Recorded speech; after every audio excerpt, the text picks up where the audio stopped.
Hello there everyone, I'd like to talk to you guys about the TRs and Objective course. I talked about it briefly in my last video, talking about the bridge of total freedom, or as I like to call it, the bridge of total bankruptcy, or the bridge to totally nowhere. And we were looking at the purification rundown and the different steps of the bridge.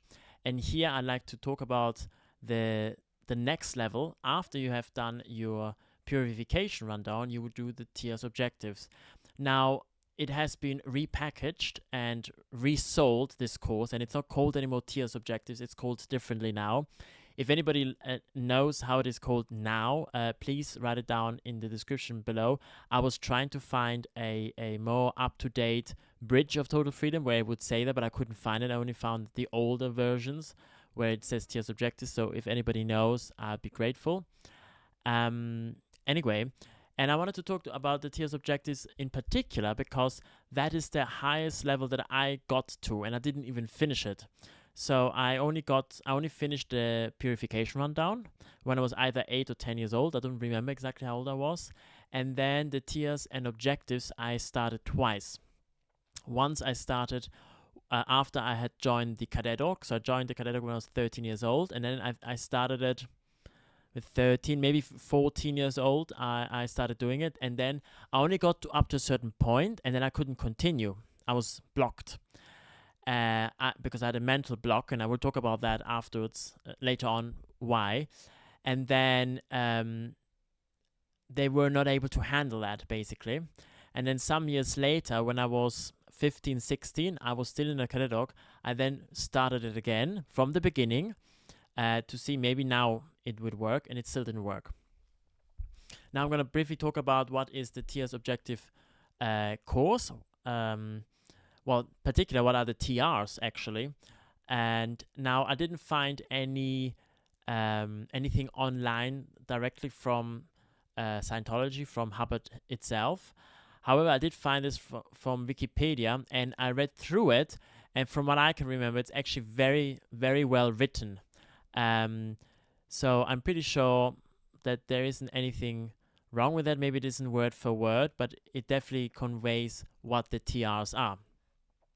So let's have a look at that. So first you have the lower TRs, and then you got the upper INDOC TRs. And so lower TRs, you have OT tier 0, operating thetan confronting. Two students sit facing each other with their eyes closed. The routine ends when both students can sit for an extended period without movement or drowsiness.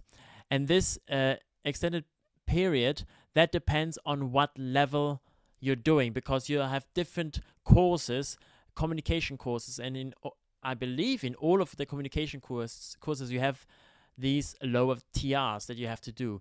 So very introductory courses, maybe 20 minutes, half an hour, or something like that. I'm not sure if it is exactly defined. I believe in the TRs objective it is actually defined that you have to sit there for good 2 hours, I think, without making a mistake. So in other words, without a flunk.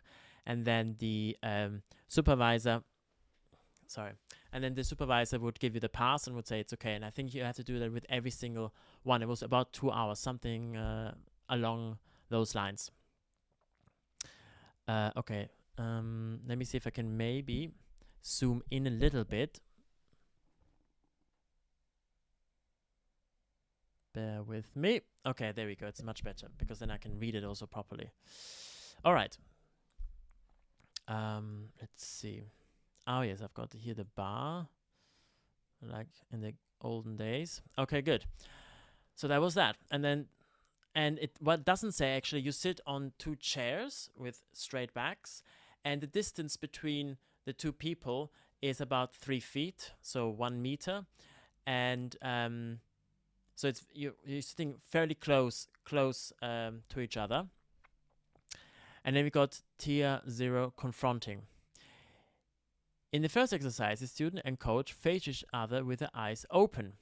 The routine ends when the students can confront the coach for at least 2 hours without movement, excessive blinking, or loss of attention. The second exercise is the same, except that the coach tries to distract the student both verbally and physically. This part would be the bull bait, which comes a little bit later. So you do the same thing as OT tier 0, but you have your eyes open. You cannot blink too much. You're allowed to have a regular amount of blinking, that's fine, but you're not allowed to blink too much. You're not allowed to look away, and you have to look at the person in the face, ideally in the eyes. What I always did, I always looked right here in between. I never fixated on one of the eyes. I always looked right here in between the eyes.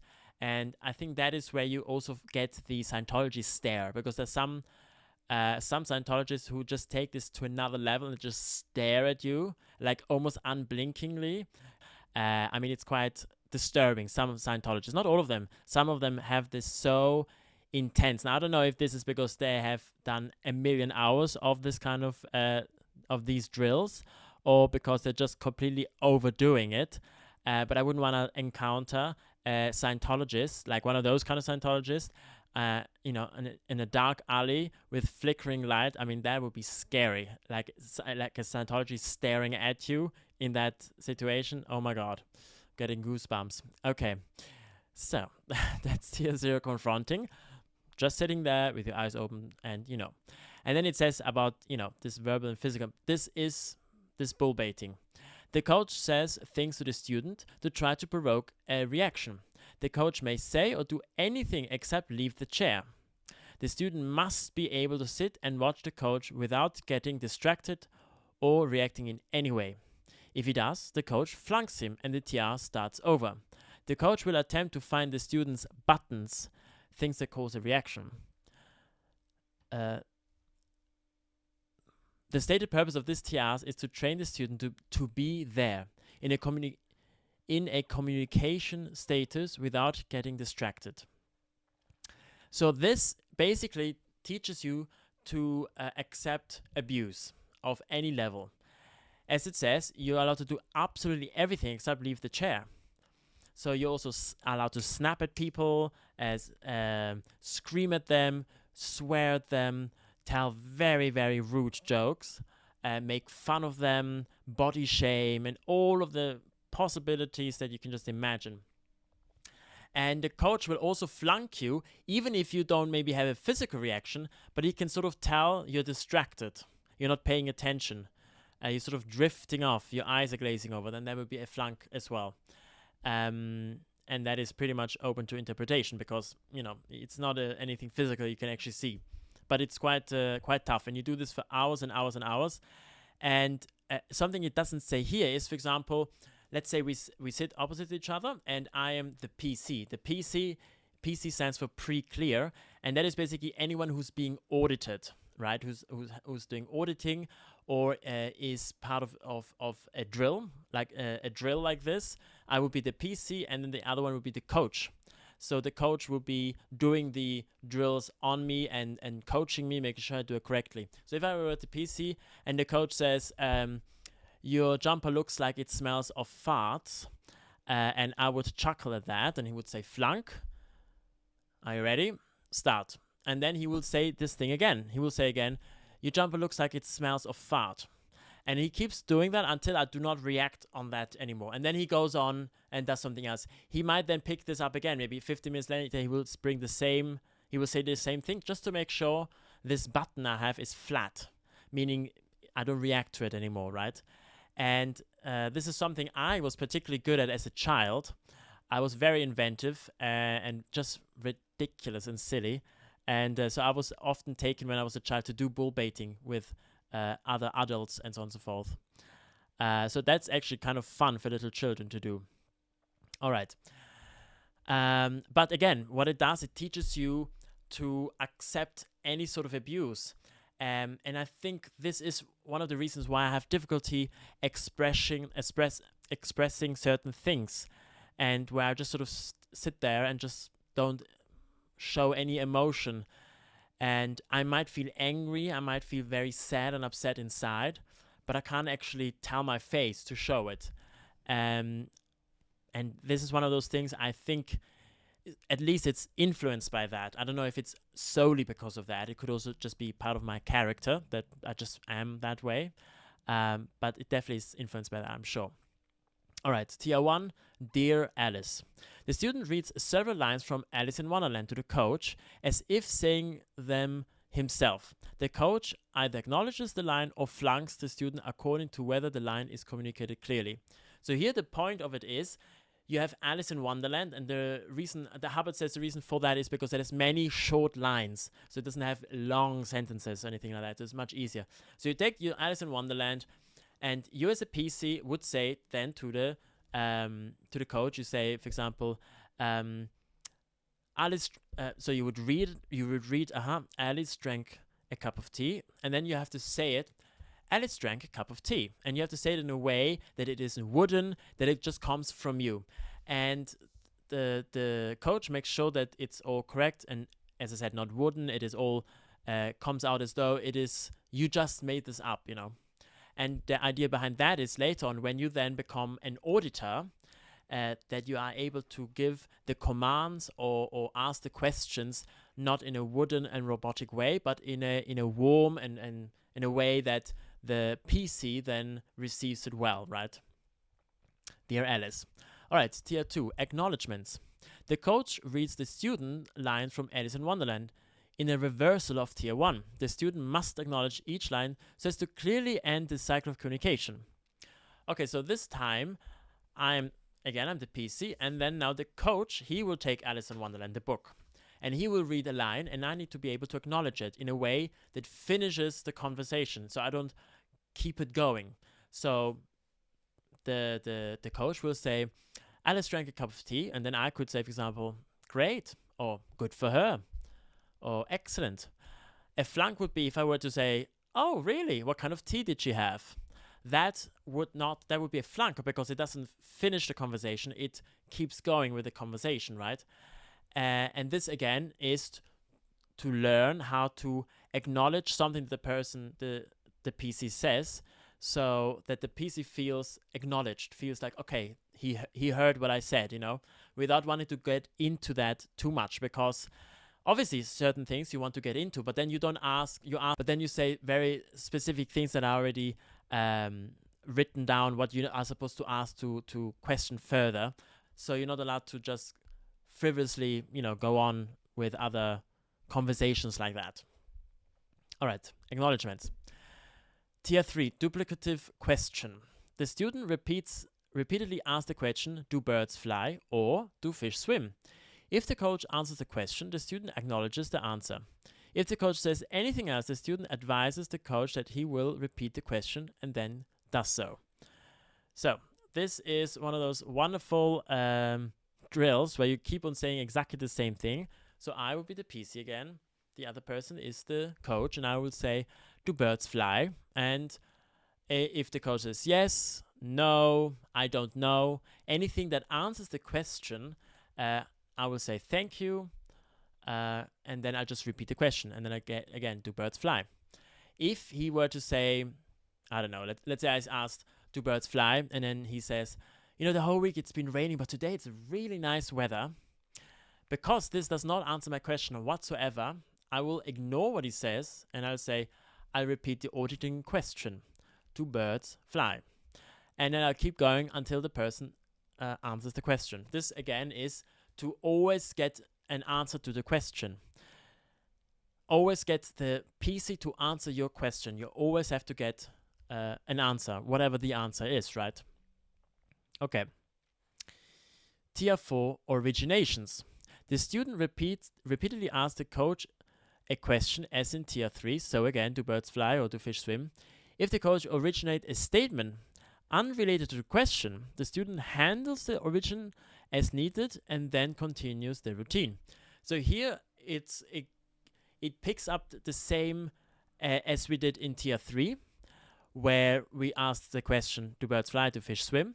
And if he says something random like that, like before, like it's been raining, today it's very nice weather, you repeat the question. Now, however, if it is something relevant in some way, if the coach originates a statement, if the coach originates a statement unrelated to the question, the student handles the origination as needed and then continues the routine. So handle as needed. So let's say the PC says, oh, it's a bit cold in here, isn't it?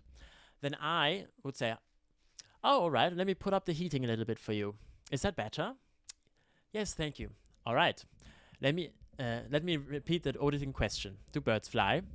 And things like that. And this obviously is to make sure that the PC feels well in the environment, in this particular example, but also to learn to distinguish whether a statement that is unrelated to the question of do birds fly or whatever the question is, that the PC is able, well, I'm the PC, but the later on when I'm then the auditor, then I'm able to distinguish whether that is something it's relevant, it's something we need to look at, it's something maybe we need to handle before we can actually move on with the exercise, or if it's just a distraction, if it's just something to maybe to push my buttons or whatever, and then be able to handle it in that sort of way.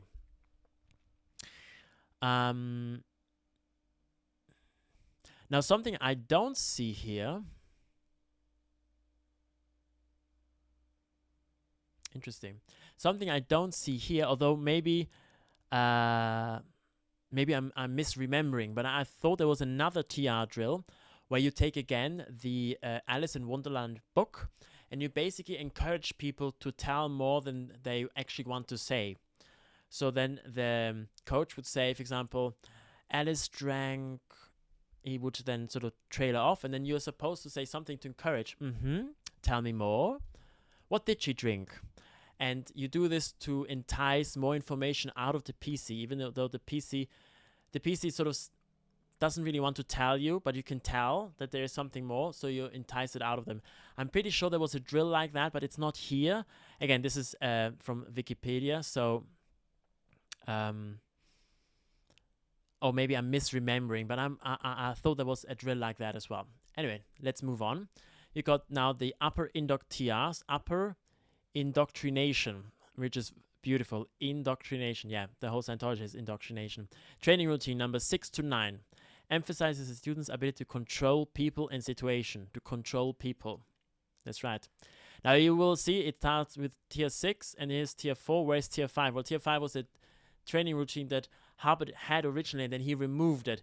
I mean, it was removed way before my time, so I don't even know what that drill entailed, what it was all about. It was gone when I did the TRs objectives. So now here it is about body control. Tier 6, body control. The student moves the coach's body around a room. In the first half of the routine, the student steers the coach by silent actions. In the second half, the student uses verbal commands such as walk over the wall. Each successful verbal command must be acknowledged. So, in the first part, you are literally standing there and then you've got your coach and you just hold the coach and just move around the room. Move around, stop, turn a little bit, move, and you just learn basic controlling a body and how to, the coach would not resist at all. Doesn't resist whatsoever, because that will come a bit later. You will find it always done within a gradient sort of way, and it always becomes a little bit more difficult, and using also a drill that you've done before and combining it and making it thus a bit more difficult, a bit more complicated. So the first part, you just walk around until you feel comfortable. Okay, you can move, like you don't have any problem with actually touching a person and moving the person around, right? Until you don't have a problem with that, and the coach feels like, yeah, he does it well. And then after that, you stand at the wall. So the wall is at your back, and then opposite you is another wall, and then the commands start. You see, before you had the questions of, do birds fly? Do fish swim? So these were questions, and now you start with commands. You say, look at that wall. Thank you. Walk over to that wall. Thank you. Once the person is on the other side, touch that wall. Thank you. Turn around. Thank you. And then it starts again. Look at that wall. Thank you. Walk over to that wall. And it goes on for hours and hours and hours and hours. So here you learn to control, physically to control a person, and to give commands. So that's why it's called body control as well. Okay, tier 7, high school indoctrination. This routine is similar to tier 6, except that the coach resists the student verbally and physically. The student may use physical contact to enforce a command. The routine continues until the students can fully control the coach despite attempts to stop control. Okay, so here you take tier 0 bull bait, where you push the buttons, right? As well as the physical possibilities to not do as the command says. So I say, look at the wall, and he just closes his eyes and goes like that. And then I might repeat it. I repeat the auditing command, look at the wall. I repeat the auditing command, look at the wall. And if the piece stays like that, you have to literally physically go there and go like that. If the coach turns away his head, you need to literally physically have him do the command that you tell him to do, whether he wants to do it or not. And then once the person does it, you say, thank you. And then you keep going. And then the person can use bull baiting. Says, oh, you smell, you're stupid, whatever. Whatever you can just imagine, or he will say, oh my God, look at over there. And then tries to run away. And you cannot allow him to escape the course room. He cannot leave the room. So you have to chase after him, take him back to him, and then keep going. And remember, this is regardless of if this is a man or woman, right? So you have to use the same physical force that you would use for a man as you would use for a woman. You're not gentler with the woman. You have to be just as rough to be able to get her to do whatever you're telling her, the command, right? So you learn to completely and utterly control the other person, right? And this can get very physical because you're standing, you're not sitting on a chair. Remember, when you're sitting in a chair, you're not allowed to leave the chair. But standing, you can do anything. Now, I cannot remember, but I'm pretty sure it said in the course spec you're not allowed to throw things. Like, I don't think you're allowed to throw objects or like a chair. I think that is excessive. Now, this might actually happen in an actual session, because later on you do sessions where you do these drills, right? So because now at this point we are learning the drills to become very on a very good level, so then afterwards we can actually do a session where we do these drills, right? Now this sort of thing can happen, but I'm pretty sure it said doing the actual drills you're not allowed to throw things. At least I don't remember actually me ever having thrown anything. Having been the coach as well, doing these drills. But yeah, it can get pretty intense and messy. TR8, tone 40 on an object. Now, this is the most infamous one. The student repeatedly commands an ashtray to stand up and sit down, acknowledges each action. Although the student holds the ashtray throughout the exercise, the goal is to cause the ashtray to move purely by tone 40 intention. Tone 40 is, very briefly to explain, you have a scale of human emotions where it goes plus 40 to 0, which is body death, and then minus 40. So to conditions below physical body death, right? And plus 40 is tone 40, because this is the tone scale, right? The scala of tones. And tone 40 is the highest possible. It's the highest possible you can be, right? So you have to do it in tone 40. And it doesn't split up the different drills, but you have literally, like on the lower TRs, you sit on a chair, and on the other chair is literally an ashtray. I think it has to be a glass ashtray. I think it said so. In any case, I always had a glass.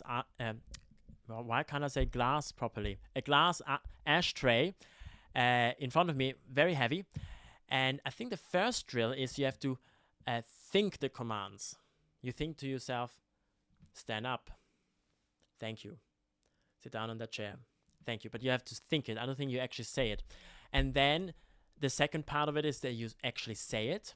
You actually say it aloud, stand up, thank you, sit down in that chair, thank you. And you keep going like that. And then you have, obviously, your coach watching, make sure you're doing it correctly and so on and so forth. And then I think the next drill will be the same. And then he will try to distract you. He will say, what are you doing? Why are you talking to an ashtray? He will hurl abuse at you, swear at you, do bull baiting. And you just have to ignore him completely. It's just you and the ashtray, and that's it. Nothing else matters. And you just keep going, keep going, keep going. And then the next drill is you have to shout at the ashtray. You have to shout at it as loud as you can. And I'm not going to shout in this microphone because I do want to save your eardrums in case you're hearing it with headphones. But you literally shout as loud as you physically can. Stand up! Thank you! Sit down on that chair! Thank you! You do it as loud as you can. And as I recall, the whole purpose of it is to show that using tone 40 is much more effective than actually shouting. Just that volume doesn't mean that a person will actually abide your commands. Although life has shown me, particularly work in the kitchen, that shouting certainly gets things done. But anyway, that is the drill. So that can be quite weird and strange, particularly for new Scientologists, like people who have just come in and they're just doing the introductory courses, and then they see somebody shouting at an ashtray. That can be quite awkward. And now at tier 9, tone 40 on a person. As in tier 6, which is the body control bit. As in tier 6, the student moves the coach around a room with verbal commands. So look at the wall, thank you. Walk over the walls, thank you. Touch the wall, thank you. Turn around, thank you. The coach resists, and the student must use a combination of smooth physical control and unspoken intention to make the coach obey. The routine continues until the student can maintain exact intention despite resistance. So now you basically do tier 7, but you use tone 40. Please don't ask me to explain this because I can't explain to you like what that mean exactly. But that's what you do. And again, I'm pretty sure for each one of these, you have to be able to do it for 2 hours without a flunk, and the supervisor of the course room will has to observe and then give you a pass. I think it was something along those lines on the level of TRs objectives. Again, there are different levels of communication courses where it needs less. Now, the upper index, I don't think there are on any lower communication course, because when I was a child, I did basically every communication course I could because I was so awkward and so introverted. I'm pretty sure I can't ever remember having done these. So it could be that TRs objectives is actually the first sort of level of communication course that you do, where you use these, and then there's like a professional TR course and so on and so forth, and so on and so forth. Anyway, you get what I mean. So after having done all of this, you then are supposed to do auditing, and the auditing starts off with the body control, the one with look at the wall, thank you, walk over to the wall, thank you, touch the wall, thank you, turn around. And you actually do this in a session environment. Now, when people say session, people often think of sitting on a desk with an e-meter. So there's the weird lie detector that detects the humidity of the surface of your skin or something like that. And that is the sort of session you would usually have. But this is a kind of session where you physically walk around the room and you do that. And usually in a session room is a very small room because you only need space for desk, 2 chairs, maybe a shelf with books, and that's it. And when you do these TRs, these upper indoc TRs as a session, you have a large room and you do this for real. Like you do this for real. And when you then the PC, you just keep going, and then after a while you will find you just can't be bothered anymore. You just don't want to do it anymore, and you will complain, and you will drag, and you will do whatever you can to get out of there. And depends of how rebellious you are, how brave you are. You're actually physically trying to escape, and you don't do this to intentionally provoke. You do this because it's an actual physical reaction. You're actually trying to escape, and it can get quite intense. And this is the part where I have to talk about my own experience with that and why I never managed to get past this. I always managed to do all the TRs without a problem. Always passed them, but actually auditing, I could never be audited on this. I could be the auditor. I could do that as an auditor, but I couldn't be audited on this. And I mean, this is all speculations. The reason for that is because when I was a child, so I was still in Basel in Switzerland. So I left Basel, Switzerland to join the Cadet Dog in St. Hill when I was 13 years old. So I must have been, it was not long before that. So I must have been maybe 11, 12. I don't think 13 yet. And there was a gentleman who was doing the TRs Objective course, but he, usually when you do the TRs Objective, you do it with a twin. So you do it with another person at the same time, because then later on when you do these sessions, one person can be the PC and the other one can be the auditor. And then after you have finished one session, you could switch, and then you can go on like that, and you can go together through this course fairly quickly. And this person either didn't have a twin, or maybe the twin wasn't available for a prolonged period of time. Whatever the case was, he needed a PC to audit. And again, I was 11, 12, and I was put in this room with this man to do these TRs. Now, before these TRs, yes, of course, these are the TRs, the basics of it, but we were doing an actual auditing session. We were not doing TRs, we were doing an actual auditing session of body control. And before we did it, I seem to remember that I was reading through the TRs, the TR drill, so I knew, okay, this is what we're going to do, this is what it's about, I understand, so I don't just go in there blindly. Anyway, so we started doing it, and you're not allowed to stop until there is an improvement in the PC, until the PC is happy, relieved, makes statements that show that the person is actually doing well. And there is a statement which is, what turns it on turns it off. So if there is a reaction, so let's say you're doing an auditing and suddenly my arm becomes very itchy and I start scratching and stretching it, and I'm really weird, it's very itchy, you know. The auditor, he will make a note of that, and he will just keep going until it stops itching. Because the idea is that the reason why it starts itching is because there is an underlying restimulation happening, and it's restimulating something. So a restimulation is when you have had an incident in the past that was very unpleasant and it was connected with pain and unconsciousness. Within this memory, you have lots of things that you are capturing within there. So you're capturing the smells, what you see, what you hear, the feel of your clothes, the temperature of the room, or whatever. And later on in life, maybe one of these things will trigger the memory, and you won't necessarily remember the incident, but your body will remember it. And then suddenly you will feel very uncomfortable, because back in that situation, whatever situation that was, there was a certain temperature in the room and you were wearing a shirt or whatever. And then now you're wearing the shirt, it's the same temperature. And then suddenly you will feel the same way as you did in that moment of pain and unconsciousness. And this is called a restimulation, because it restimulates something that has happened in the past. And so when you're doing auditing, these restimulations can happen. So suddenly going through these routines again and again and again and again can cause that past incidences can be restimulated. So my arm starts itching. And this could be because maybe when I was a child, I broke this arm. And when it was in the cast, it was itchy, and now it itches. So that is the idea behind, or what restimulation is, right? So in auditing, what turns it on turns it off. So you just keep going until it stops. So regardless of what will happen in the room.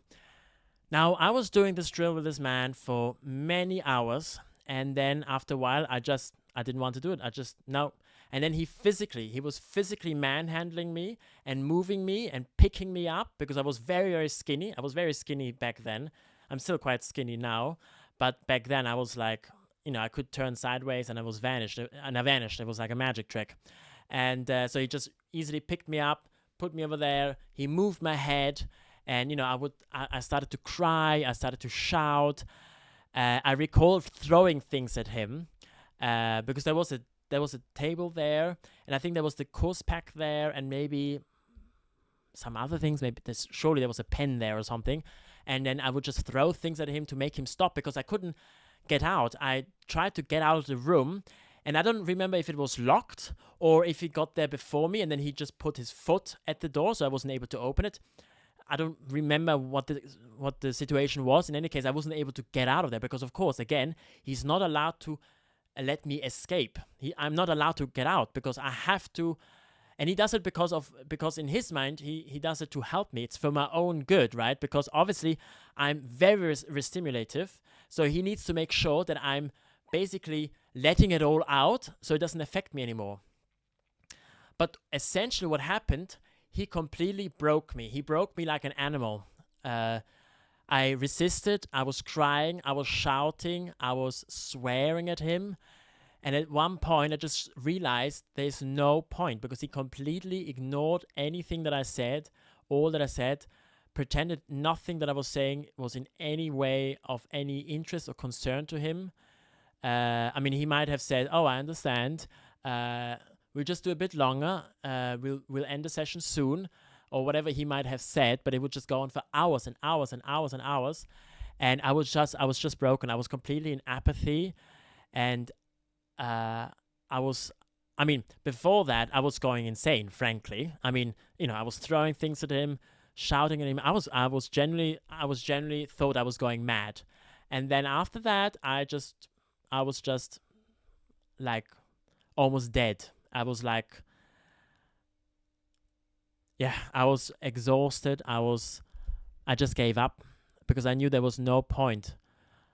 I just kept on walking from one end of the wall to the other end of the wall, touching the wall, turn around, and keep on going. But I was completely dead. I was completely gone. And then after a while, he stopped it because there was no improvement. Because it's supposed to, I couldn't even fake it anymore because I knew that you have to be happy to be able to get out of there. But I was so broken, I wasn't even able to fake being happy. I knew I had to fake to be happy so I could get out of the situation, but I was not even capable of doing that. I was just completely, it just broke me. And that was intense. And then I got out of there, and it's very blurry what happened afterwards. I don't know. I may have been taken in by another more trained auditor to sort of on the e-meter to figure out what happened exactly and so on and so forth. In any case, this was never resolved. And then later on, when I was about 13, 14, and I did the first time the TRs Objectives again, I flew through the TR drills. That wasn't a problem. But then actually being in the same situation again and doing this drill, I couldn't do it. I was able to do it for maybe 15 minutes, and then I just panicked. I was just panicking. I couldn't do it anymore, and I was trying to get out of the situation in any way that I could, and I also said then to the person who was doing the auditing with me at the time that this happened to me when I was a child, and I said this to the supervisor. They should look at my folder where all of that is recorded. And then it just sort of, okay, I don't continue anymore. And it was just sort of left open. And then later on, when I was 15, 16, again, I was still a cadet then, we tried it again. And then the same thing happened again. I wasn't able to do it. So that is the reason I was never able to do any more auditing. And this is the only auditing that I have that I somewhat remember. I have had other auditing, but I don't remember any of that. I don't remember that at all. That I can somewhat remember, and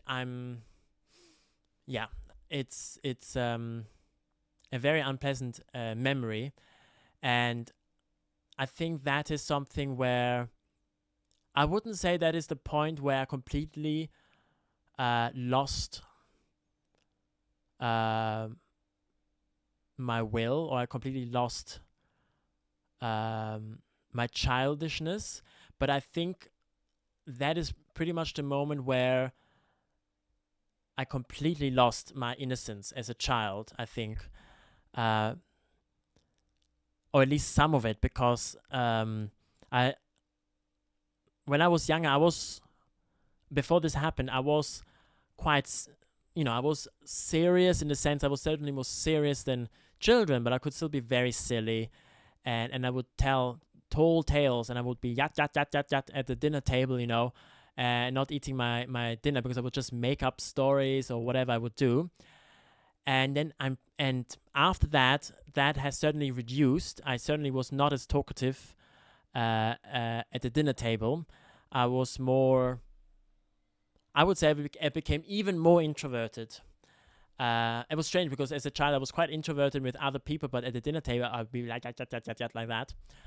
But I'm the same now, actually. I would still consider myself quite introverted, but when I talk about something that I have an interest in, or something that maybe I actually have some actual good knowledge of, for example, talking about cooking, talking about art, talking about music, or something like that, where I have genuine very interest, I can talk non-stop, right?